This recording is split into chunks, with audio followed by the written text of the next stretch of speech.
Should they care, Benty? At the end of the day, they're getting a top manager. Should they care? Everton? Yeah. Of course I can understand why they care, because he's obviously called him a small club. He is coming from Liverpool. But no, I mean, listen, I think like anything, if he's the best man for the job and he's going to take Everton hopefully to that level that Ancelotti couldn't, then you've got to give him a chance, I guess. But again, I can understand it. Fans have got long memories. They'll never forget some of the things he said. But you look at Chelsea, for instance, what he did down there. He went there, he said some stuff about Chelsea, managed to win them the Europa League and get them into top 4. That's success. Although even when he left, they still weren't happy. But I wouldn't look too much into it. Yes, I get it. He's managed Liverpool, but I think you've got to give him a chance. Is the problem as well, Leanne, not just that they're getting Rafa Benitez, but some might say, I don't ever agree with this, but some might say it's a drop-off from Ancelotti. I think a top manager as well. And that maybe Rafa isn't the top manager he once used to be. We're not talking about Rafa that used to manage Valencia and Liverpool and maybe even the time, like you say, Inter Milan, Chelsea. He's not that guy anymore. He's been managing in China, was managing Newcastle. He's not what they expected in terms of this new project under their new chairman, spending big money. Is that the problem? I think the thing is with fans as well, you can forgive, but you won't forget. You know, and I think the rivalry between Everton and Liverpool is evident, but I don't think it's the same as an Arsenal and a Tottenham. So if an Arsene Wenger decided he was going to come out of retirement and manage Tottenham, there'd be absolute uproar. It would never happen. Absolutely never happen. Whereas Rafa Benitez, you know, I think hopefully Everton fans will realise he was managing Liverpool at the time. Should he have said they're a small club? No, but you know what it's like when you're in these games, you know, you're going to say things. Hopefully you don't think it's going to come back to bite you. But for me, a little bit like when Mourinho became a Manchester United manager, and I never really forgot when he ran down the touchline when he Porto manager. Like all those years ago, you don't forget those things. So even though he was at Manchester United, I was thinking, oh God, I can't believe when he ran down the touchline when Porto beat us. And that was so many years ago. So hopefully, if he does well, it'll be forgotten, won't it? At the end of the day, if he comes in and does a good job for Everton, they'll almost forget about it because that's all they want. They want their club to succeed. But I do think, you know, is he the same manager as before?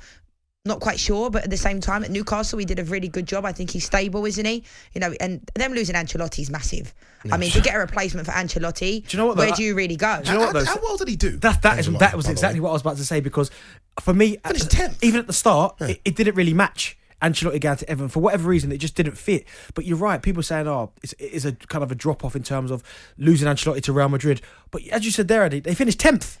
Yeah, but at times, I was surprised they actually finished in 10th, you know what, that guys. But at the same time, I think at times they looked like they were playing the best they played in a really long time. They looked like they had stability. Rodriguez coming in, you know. And only Ancelotti, by the way, can attract Rodriguez to come. Ancelotti, no disrespect, but they mentioned, for example, Eddie Howe possibly getting the job. Eddie Howe isn't attracting James Rodriguez. But it'll be interesting. He's not signing for it. But you know, you say that, and you're right. He probably couldn't. No. But Ancelotti's brought in. He's attracted people like James Rodriguez to what? Finish 10th. But also, it's like Calvert-Lewin though. He was playing his best football under Ancelotti because of the confidence he gave to him. So it'll be interesting to see what happens now. What was it like? You played under Alex McLeish, obviously, and we all know what happened there with that Birmingham Villa switch. What was it like in the dressing room? What was it like with the fans? Did they accept him? So the players didn't mind him, and I didn't mind. I liked Alex. I thought he was a good manager. We certainly believed in what he was saying. We liked his ideas, but the fans were just never going to accept it. Never ever going to accept it in terms of when things are going well. It was like, okay, yeah, we'll tolerate it. But the moment because I got injured, I think I got injured in the January. But the moment it started to change, I like how it coincides. It's starting to go bad. When I got injured, it started to go bad. No, when I got the injury, but as things started to kind of turn.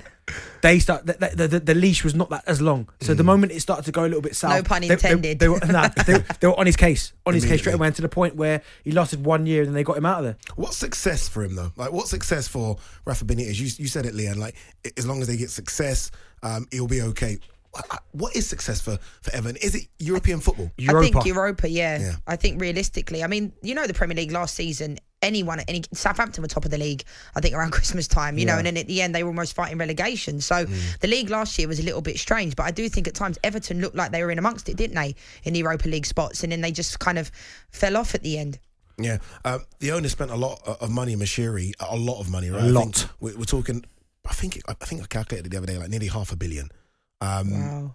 He's going to need to spend some more again. It's got to be recruitment. Yeah. You can't spend that amount of money and it not work. Yeah. Do you know what I mean? Like the James Rodriguez, and I said it at the start, and a lot of Everton fans I said it's came not for me. work. I said this, and they came watched for him me. at Bayern Munich, and he starts well, But he just isn't that guy anymore in terms of a full season. He's not going to give. But then he did get injured, though. I think if and he that's didn't his get problem. injured, He's going to get injuries. He's just one of those players, unfortunately. I think the last 4 seasons, Real Madrid and Bayern Munich have shown that this is the Premier League, you know. But I was worried in terms of he played in teams that obviously large amounts of possession. So he's always getting the ball. So it looked unbelievable. But I always question that if Everton are on the back foot and he's having to dig in and work hard, would it actually work? Now, yeah, he started off the season unbelievably well. He was brilliant for the first 5-6 games. But after that, barring injuries, the impact wasn't there. So I think for Rafa, certainly, if he can get him into the Europa League or there or thereabouts, then that would be a success. Because I'm telling you now, with the way Manchester City are talking about spending their money, Chelsea obviously looking to try and get Haaland, you'd expect Man United, Sancho, they're not going to get anywhere near the top 4. They're not getting in the top 4. No, that's it's about Europa or Europa, was it Conference? Yeah. It's about, if they can get to Europe, for Rafa, that's success. Interesting. A tweet come from, who's this one? From Steve Russell, said, I'm a Liverpool fan and all of Everton fans I know don't want Benitez. There will be demonstrations and mayhem inside the ground if Everton don't perform. Potentially. But that's the risk that Benitez runs. If he obviously wants that job and believes he can turn that around. Because he would have looked at the squad and gone, I can do something with this. If he believed he could do that, then he'll understand the ramifications if he doesn't, because he's managed Liverpool. Good players in that squad, though, aren't there? Let's be honest. I mean, Richarlison's doing pretty well for Brazil right now in Copa America. You got Dominic Calvert-Lewin. Alan came in. I think Doucouré and Alan could form a good partnership. I think they need time as well. Ben Godfrey's there. Sigurdsson. Michael Keane, Sigurdsson, who... 50 million.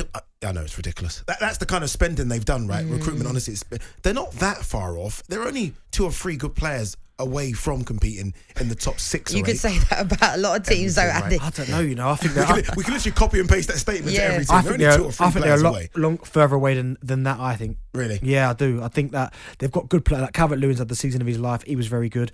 Richarlison, I'm always expecting a bit more from him. Wasn't he 50 million as well from Watford, Richarlison? Something along those lines. Mad like that. So I expect more from him. Sigurdsson at times is very, very good. Dead ball, but legs have gone for me. Do you know what I mean? Yeah. So I think they're still a way away. I think they're probably their best player and most consistent for me is the left back, Lucadinho. I think he's good. And he can go to the next level. He's very good. Yeah, look, we're seeing him. He's out, I think, of the Euros for France as well.